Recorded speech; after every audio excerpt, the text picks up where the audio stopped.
So you decide to give DoorDash a try to make some supplemental income. Here's a couple tips that will help you on your way.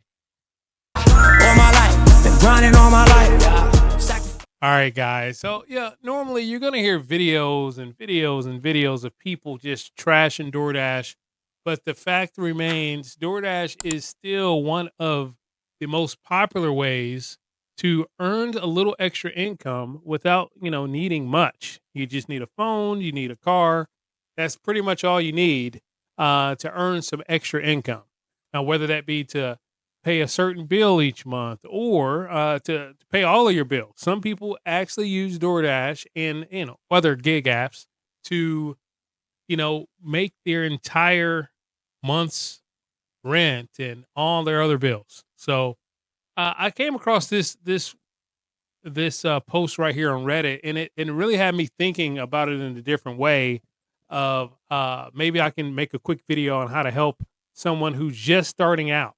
I know most people who watch my videos, they do it and they already do this stuff, but maybe this can get out here to someone who's just now starting DoorDash and want some little tips to make it easier for them on their route.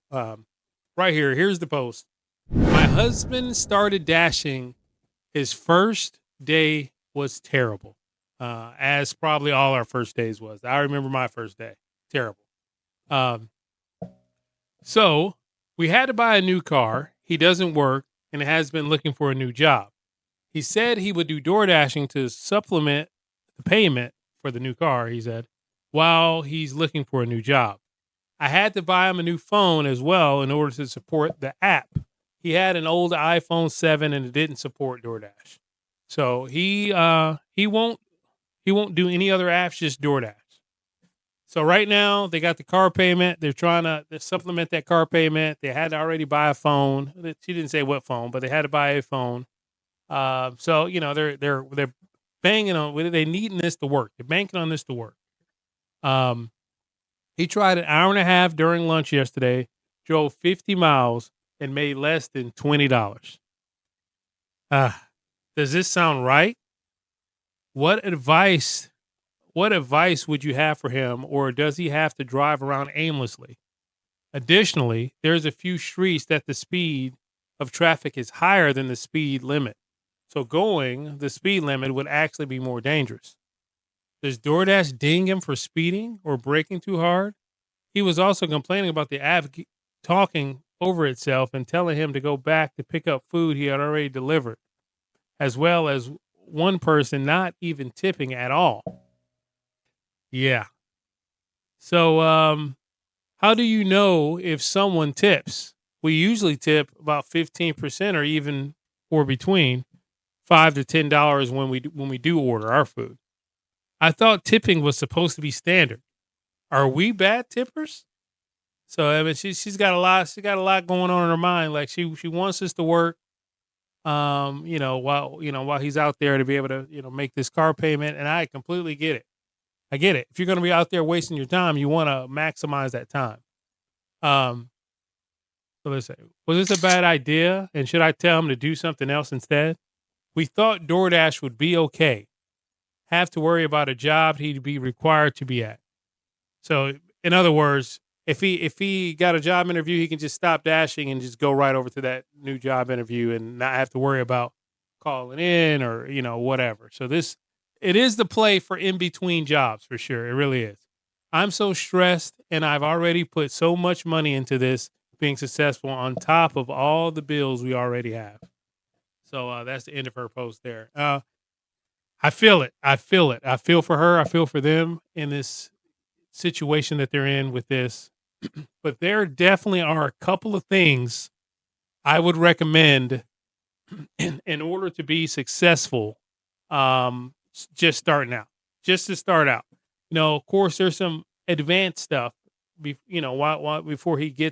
After he gets the app down under control, after he understands all the nooks and crannies. But there's definitely at least three things I can say right off the top of the bat that would help tremendously in understanding what's going on here with DoorDash. So first off, he wants to choose the right times and locations to start his dash. So what I mean by that, of course, we have like 11 to 2 is generally the lunch peak time. So from 11 to 2, he wants to go in the area that has high traffic for restaurants and things like that. Dinner time, if he wants to go at nighttime, dinner time is generally between 5 and 9 or so. And that's usually, the algorithm, the numbers show that there's more busy during those times. So that's what I mean by choosing the right times. Sticking to the busy areas, staying around those, and with the restaurants, you want to stay around the busy areas. Don't it might seem easier to park around the house. Sometimes being around the house is just not the play. Sometimes you got to move. You gotta move in an area where there's a lot of restaurants, and also this is a big one. This just came to me. This is a huge one. Avoid the being in the areas in which you. How do I say this without sounding harsh? I mean, just avoid the low tip areas. You know that area. You know the areas in your market. You drive by them. Avoid the low tip areas, because you're going to get dings from in the radius that you are. Like if you position yourself in those areas, that's where you're going to get those dings in the low tip areas. So stay in the dash during the peak times, 11 to 2. This is the set yourself up for success. Of course, a lot of people dash all day long.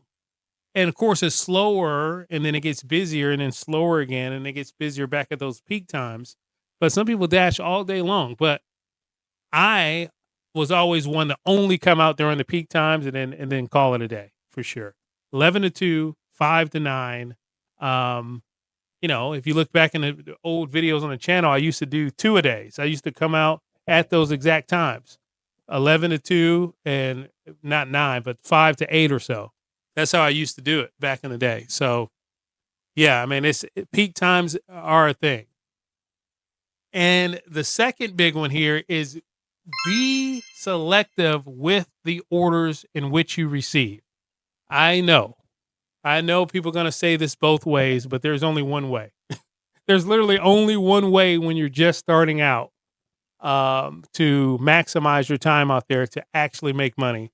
And that's to be selective and only take, people say, don't take orders under $1 amount. I would actually go a little deeper. I would go like $1.50 amount when you're just starting out, because what you're going to find is you're going to learn where those higher tipper people, you're going to learn those neighborhoods, and you only can learn that by accepting the ones that actually tip. So you may not know when you see that on the map, you may not know those areas in which people are actually tipping until you're actually accepting the orders from people that are actually tipping. You're not going to know which areas are best if you're accepting $2 and $3 orders, because you're going to always go to the crappy orders. You may know where to avoid. But you will not know where the good orders are if you're accepting the $2 and $3 orders. So some say $1 a mile to start. I say keep it, go to $1.50 a mile to start off, simply so you can understand where the higher tipper areas are, and you can better understand what you're going to do from there going forward. Yeah. So prioritize the high value orders. I even say at the beginning, prioritize stack orders. And this is why, because more experience, the better, right? You're getting you're picking up 2 or 3 orders at one time, and you're delivering them to 3 different places. So you're getting more exposure on the app. You're understanding how to drop off. You're running to situations where people aren't answering the phones. The more experience you have, the better you're going to be when going forward with this. So maximizing time. You're going to hear me say that a lot on the channel. Maximizing your time is the most important factor of making money in any facet of life, pretty much. Maximize the time you have. You shouldn't really have much downtime when doing DoorDash or anything. You can be looking at the app. You can be looking, moving to a different area. You can be positioning yourself to be successful. basically. Um, another thing I would always make sure I have set up is the first thing I want a car mount, because for one, that's for safety. Don't have your phone looking down and you're trying to drive, and because those orders come in at the weirdest times. You can be driving around a corner and orders come in. You do not want to be looking down on your phone while that happens. Keep your amount. Keep the amount like right here in front of you so you can see when orders come in. You can see how much the order is, and you can dissect if you're going to take that order or not. So that is definitely one thing to know. Make sure you just get you a car mount immediately. You can probably get one for $10 or so. Get you a car mount and just bite the bullet at first, because it's going to be safe for you. It's going to be easier for you, when taking these orders. And finally, I'm just going to do a few here. And finally, one of the ones that I think people really, really overlook in order to be successful is to understand wait times at restaurants. So jot it down. If your memory is not that great, jot it down. Okay, I came to this restaurant. I came to this Chipotle. This particular Chipotle, I had to wait 10 minutes for this order. So guess what? If you're waiting for 10 minutes, you aren't getting paid for 10 minutes. So spoiler alert. If you're waiting, you're not getting paid for 10 minutes unless you choose earn by time, which is also possibly, if it's available in your, I didn't think about this, but if it's available in your market, earn by time may be the play for a new dasher, because it's going to guarantee while you're on that time and you're fumbling around on the app and you're not sure which restaurants you want to accept yet because you're not sure of wait times, things are going to take longer. When you're trying to, you're swiping around trying to figure out how to close out the order after you take the picture, and things are just taking longer when you're new. Let's just be honest. No matter what, you're new to in the healthcare field, things are going to take you longer. You're new in the back kitchen at a restaurant, things are going to take longer. You're not going to push out that steak as fast as this guy who's been there for 12 years is going to push out that steak. That's just the way it works. You have to learn the ropes. So possibly, which it's hard for me to say because I prefer earn by order, because you can see exactly what's being tipped and things like that right up front. But if they have like a 18-hour, I don't know how much they pay now as far as earn by order. If you're in an area that has like $18 an hour as for earn by hour, possibly that may be the play for you to do earn by time instead of earn by order, because you can get that learning experience while you're fumbling, if you know what I mean. So basically DoorDash is paying you to fumble, basically is what I'm saying. But after that learning curve, earn by order is the way to go. $1.50 per mile. Understanding the wait times at the restaurants you're going to, for sure. This restaurant is quick. This restaurant is not. That means I accept this one. I decline that one. I'm going to accept the $7 one for a quick restaurant quicker than I'm going to accept the $9 one for the slow restaurant. Let that sink in. Time is money. Timing, timing, timing, all about timing.